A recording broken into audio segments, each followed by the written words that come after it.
Now, there have been more clashes between police and protesters in cities across the United States following the death of an African-American man in Minneapolis. The state's governor says the National Guard will be fully mobilised tonight for the first time ever. A police officer has been sacked and charged with the murder of George Floyd, but protesters are calling for 3 others who were also there to be arrested.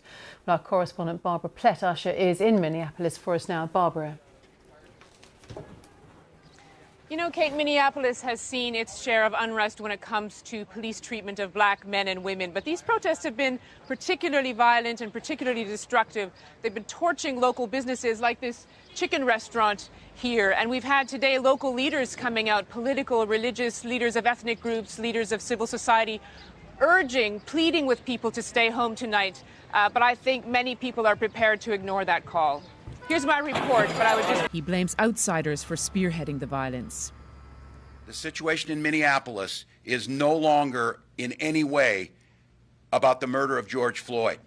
It is about attacking civil society, instilling fear, and disrupting our great cities. The scale of destruction is bigger than in previous protests over race-related deaths. Here in Minneapolis, this is the damage after another night of chaos. Authorities thought that they had calmed things down after they moved swiftly to charge a police officer for the death of George Floyd. And they were shocked when the violence escalated instead. Policemen were also holding him down, ignoring his pleas to be allowed to stand up. You are disgracing our city. You are disgracing the life of George Floyd and every other person who has been killed in this country. We are better than this. We're better than this as a city. We are better than this as a country. So I'm duty-bound to be here to simply say that it is your duty not to burn your own house down for anger with an enemy.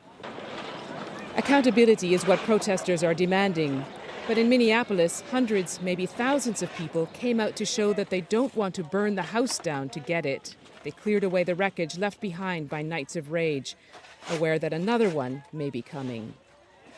Barbara Plett-Usher, BBC News, Minneapolis.